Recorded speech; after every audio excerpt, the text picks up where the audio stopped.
and you're at UCF Jags, so you can find Dalton on YouTube. First, I want to ask Dalton, and you have a popular YouTube channel. What inspired you to make a channel about the Jacksonville Jaguars? News from different kind of media sources. Some people like to read articles. Some people like talk radio. But me personally, I really enjoy watching videos on stuff. And when I'm on YouTube kind of looking up Jaguar analysis videos, I really couldn't find many that weren't from, a national media kind of source. And what generally happens with the national media is Jaguar fans don't usually like them because usually they like 31 teams more than the Jaguars. And when that happens, there's a lot of lazy reporting that goes on.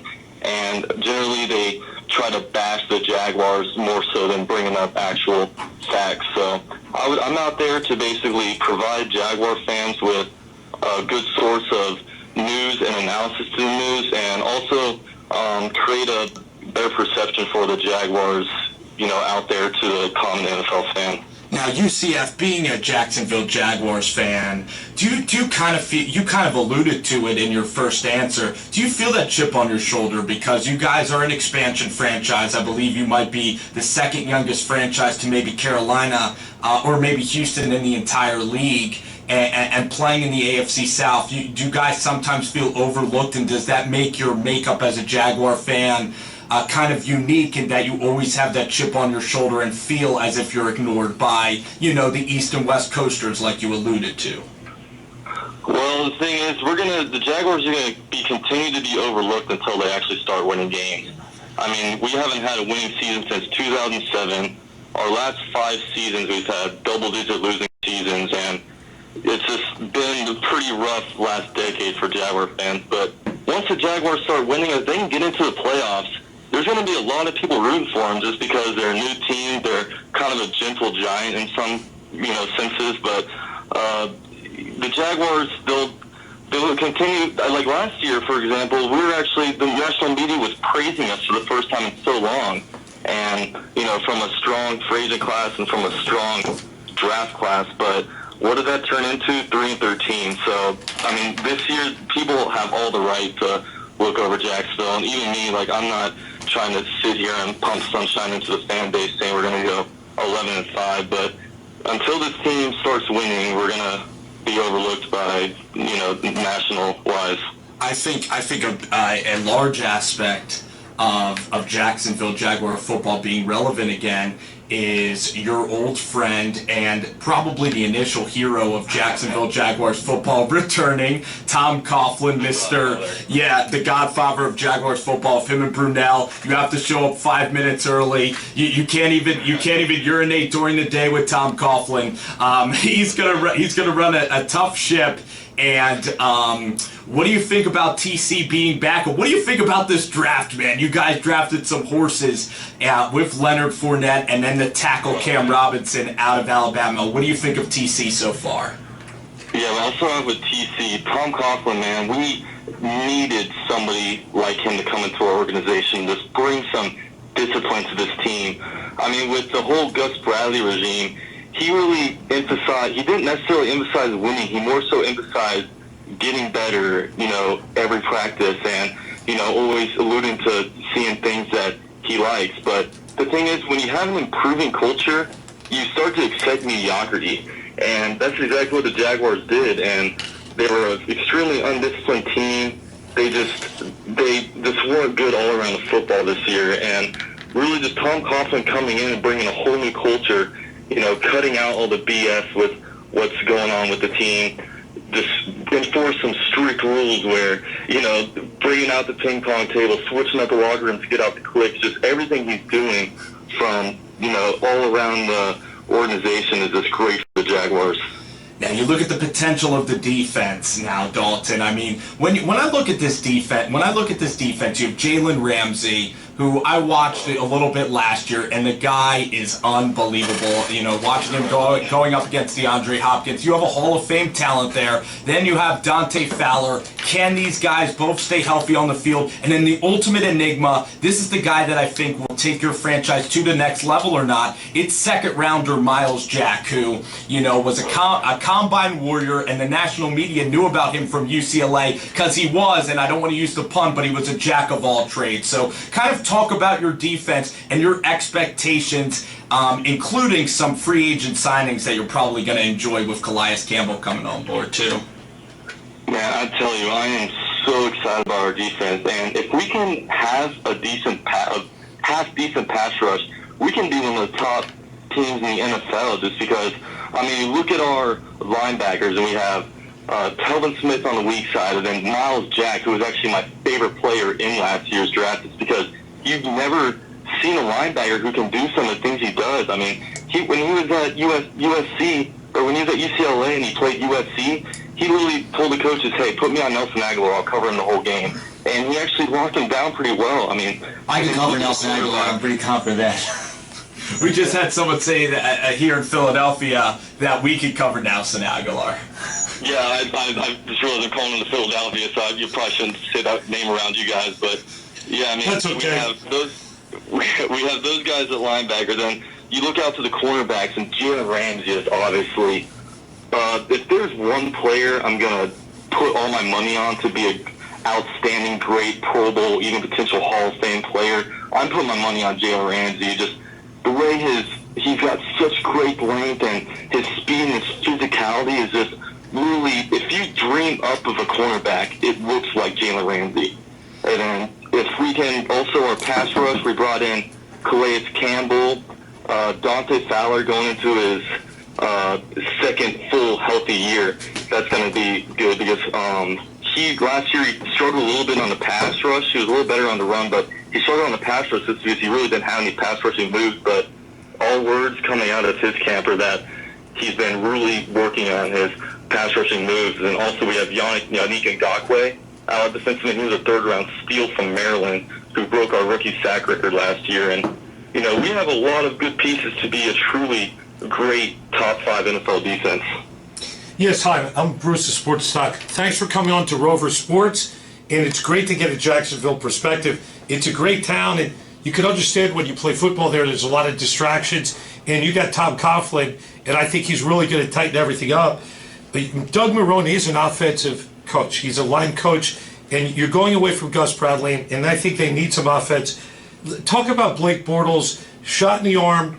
What's been the talk down there, and how can he improve? And obviously, as Bortles and Fournette go to the team, and you've got Cam, a big fixture there to actually protect him. So what's the buzz down there with Bortles?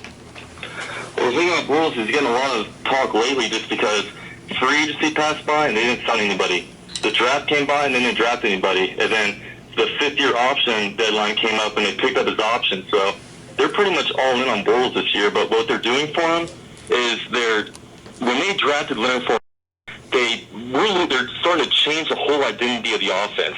I mean, you saw them ship out the move tight end and Julius Thomas, who all he can really do is pass catch, and he brings in Brandon Albert, who's an outstanding run-blocking offensive lineman, and then you draft Leonard Fournette number 1, you bring in Cam Robinson, who's also a great run-blocking lineman, and Doug Marrone and Tom Coughlin have been preaching all offseason. They want a tough, hard-nosed, just mean football team, especially just on the offensive side. So hopefully with the addition of Fournette, we'll actually be able to have a decent run game because they haven't had a good run game since 2012 when Maurice Jones-Drew was on the Jaguars, and Chris Ivory and TJ Yellen just let the run on the field last year. And I really thought Leonard Fournette was one of 2 elite prospects in this draft, with Myles Garrett being the other one.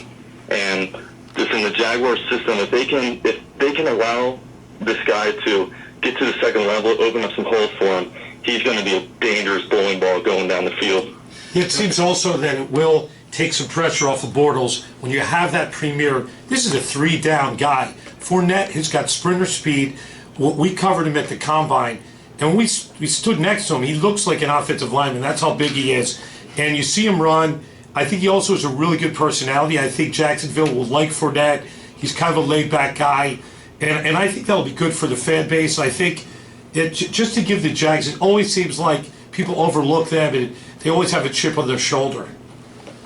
Yeah, I mean, Fournette's going to be great for Blake because obviously I'm UCF Jaguar, and Blake is also UCF Jaguar. I mean, I've been following him since his college days, and when he was at UCF, he really benefited from having a good run game between Storm Johnson and Latavius Murray. It really, Bortles is best when he's on the run, so when he's able to get these play actions, actually have the linebackers, come down and bite and allow the receivers to open up a little bit and, having them fire away, that's going to be Bortles' strong suit just because last year we'd get in 3rd and 2, 3rd and 3 situations, and every single time we pretty much passed the ball just because they had more confidence in a struggling Blake Bortles than they did running the ball 2 or 3 yards to try to pick up a first, which is amazing to think. Yeah, Dalton, a couple of more questions here. Thank you for joining us. It's Dalton, UCF Jaguar, joining us here on Rover Sports, ESPN Radio here in Philadelphia. And Dalton, when I watch Blake Bortles throw the football, though, at UCF, it's weird because it looked like his release, like the way he threw the ball, was a lot more fluid. And last year, you kind of see a hitch in his throw, especially versus the Ravens. I just see the guy kind of having weird hitches at the top of his release. Do you see that too from Blake Bortles? Is that kind of a concern of yours too, his release? Well, the thing with Blake Bortles, in 2015, I thought he had a pretty decent throwing motion, but in 2016, one big difference was Greg Olsen, their old offensive coordinator, had some philosophical difference with Blake Bortles' quarterback mechanic coaches, Ben Tom House and his group out in California. So before the 2015 season, you saw a big improvement in him because he flew out to California, spent 10 weeks over there to improve his mechanics, and he came back and he looked great. But this offseason, Greg Olsen and obviously, like I said, and then the quarterback coaches had some philosophical differences. So Greg Olsen said, hey, Blake, you need to stay in Jacksonville, work with your wide receivers, and that's how you're going to get better. So, he did what his offense coordinator said. He stayed in Jacksonville, worked with Allen Hurns, Allen Robinson, and those guys. And then once week 3 came in the preseason against the Bengals, once Live Bulls kind of started to fire, all of a sudden you were like, what's wrong with this guy's throwing motion? And then it was just never got better until really the end of the year in the last 2 games once Gus Bradley was fired, because Doug Marrone came out and said that they started working more with Blake and his footwork during practice and really putting a lot more emphasis on that.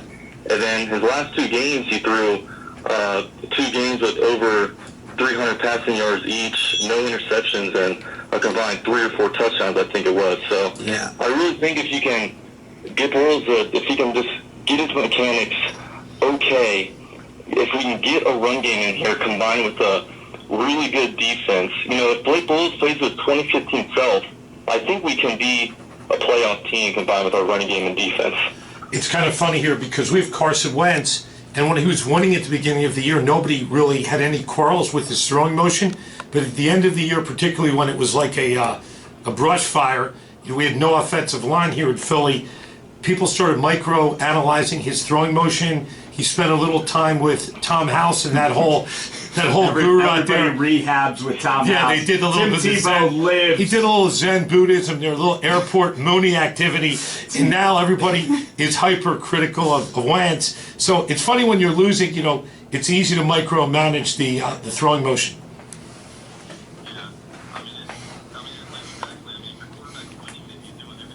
Then once, Jackson Blake of going out and getting drunk the night before games and all this other kind of stuff. It was almost like, Bigfoot. It's like you hear all these sightings happen, but you never see any pictures of it going on. So, but yeah, the micromanaging when you're doing bad, it just kind of gets. I think that's realistic because he was playing like he was drunk. Yeah, there were some games where it was pretty bad last year. Oh my gosh, I don't really want to think about back then. I want old Blake back, but more than I want old Blake back, I'll take his old girlfriend. I'll take that, man. Being a UCF guy, you know Andy Duke as well. I wanted to ask you this final question, Dalton. It is awesome having you on Rover Sports, man, and I can't wait to talk to you more during football season. And we're going to leave you with this last question. Todd Wash.